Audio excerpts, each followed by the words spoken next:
मित्रांनो, तुम्ही जर आपल्या चॅनलवर नवीनच आला असाल तर चॅनलला सबस्क्राईब करून घ्या आणि शेजारील बेल आयकॉन प्रेस करा, म्हणजेच नवनवीन व्हिडिओची नोटिफिकेशन तुम्हाला त्वरित कळेल. माझं नाव प्रफुल्ल आहे आणि हा अनुभव मला काही वर्षापूर्वी आला आहे. मला सर्वच एक धाडसी ड्रायव्हर म्हणून ओळखतात, कारण माझे वडीलही एक ट्रक ड्रायव्हर होते.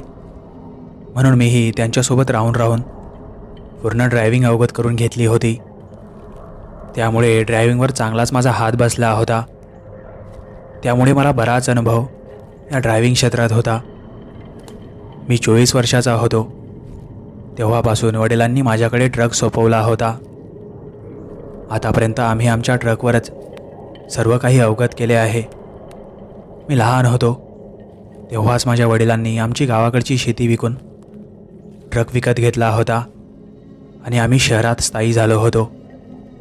मला 2 बहिणीही आहे. त्यांचं लग्न वगैरे, आमचं घर आम्ही सर्वच आमच्या ट्रकवर येणाऱ्या पैशांवर अवगत केलं होतं. म्हणून बऱ्यापैकी ओळखीही होती. त्यामुळे माझ्या वडिलांनी मला याच क्षेत्रात टाकले होते. म्हणून मीच आता रात्री अपरात्री ट्रक घेऊन जाऊ लागलो. कधीकधी रात्री अपरात्री घरी यायला खूपच उशीर व्हायचा. म्हणून आई वडील मला नेहमी म्हणायचे, अरे बाळा, तू लवकर घरी परतत जा, तुला वेळ खूप होतोय. एवढ्या रात्री हायवेने घरी परतणं बरं नाही. तू ज्या हायवेने जातो तो हायवे बरा नाही. म्हणून मी माझ्या वडिलांचं एवढं ऐकून मनातच हसायचो आणि त्यांना म्हणायचो, अहो काहीही होत नाही, तुम्ही उगाच काही पण विचार करत बसू नका. माझे वडील मला थोडी जरी रात्र घरी यायला झाली तर ते खूप घाबरून जायचे, कारण त्यांनी त्यांचा स्वतःचा लहान भाऊ त्या हायवेने गमावला होता. म्हणून त्या दिवसपासून माझे वडील खूपच घाबरतात. पण माझ्या वडिलांच्या लहान भाऊसोबत म्हणजेच माझ्या काकांसोबत काय घडलं होतं ते माझ्या वडिलांनी अजूनही कोणालाच सांगितलं नाही. आणि तसाच काहीसा प्रसंग माझ्यासोबतही घडला होता. मला त्या दिवशी माहीत होतं मला रात्री बराच उशीर होणार आहे. झालं तर मला मुक्कामही तिकडंच राहावं लागेल. म्हणून आई वडीलही मला त्या दिवशी म्हणाले, अरे सोबत कोणाला तरी घेऊन जा, आज तुला बराच उशीर होणार आहे. म्हणून मीही त्या दिवशी माझ्यासोबत माझा एक सौरभ नावाचा मित्र घेऊन गेलो. तो नेहमी आपत्कालीन माझ्यासोबत यायचा. त्यालाही बराच अनुभव होता, कारण त्याच्या घरी काही दिवस ट्रक होता आणि काही दिवसातच त्यांनी ट्रक विकून टाकला होता. त्या दिवशी मी साधारण रात्री 8 वाजता माझा ट्रक घेऊन घरून निघालो. माझ्यासोबत माझा मित्र सौरभही होता. मी सरळ मार्केटला ट्रक घेऊन आलो आणि काही भाजीपाल्याचा माल ट्रकमध्ये टाकून मी साधारण रात्री 9 वाजता तिथून निघालो. मार्केटमध्ये मला बराच उशीर झाला होता. म्हणून मी सोबत असलेल्या सौरभला म्हणालो, अरे यार, आपल्याला आज मुक्कामच राहावं लागेल.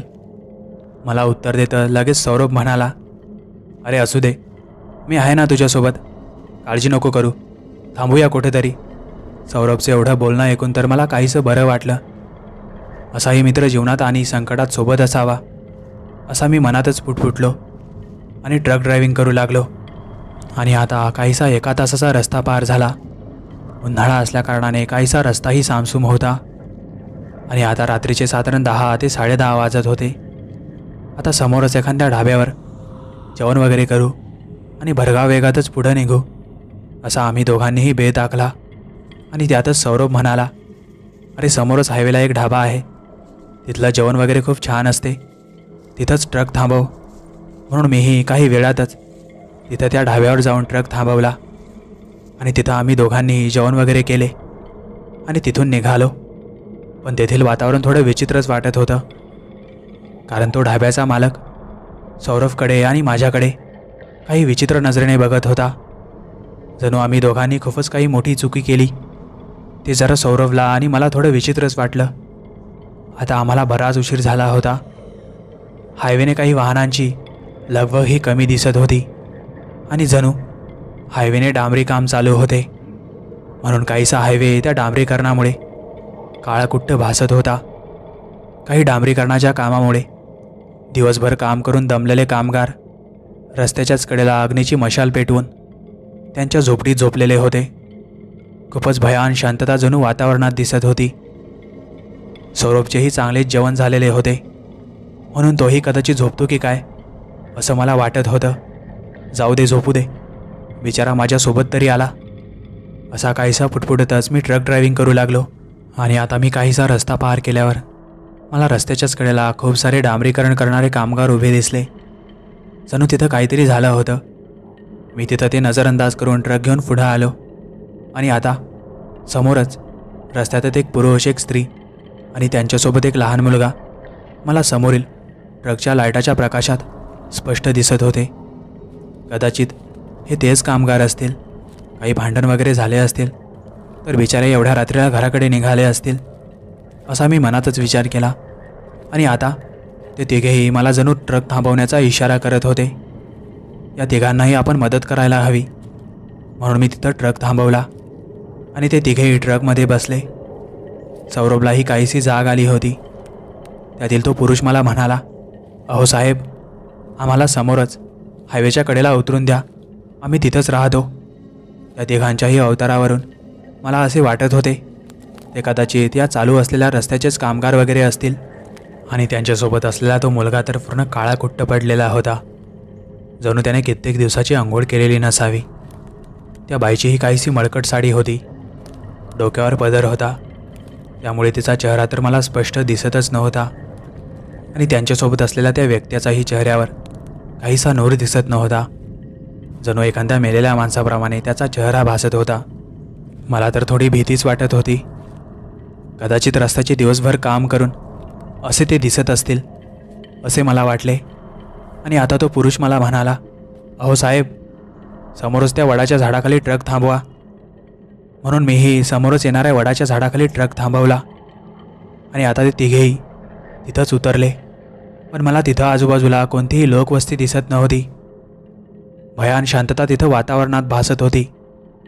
मी आता तिथून ट्रक घेऊन निघालो. त्यातच सौरभ ताडकन झोपेतून उठला आणि मला म्हणाला, अरे वेड्या, असं रात्री अपरात्री या हायवेने ट्रक थांबत जाऊ नकोस.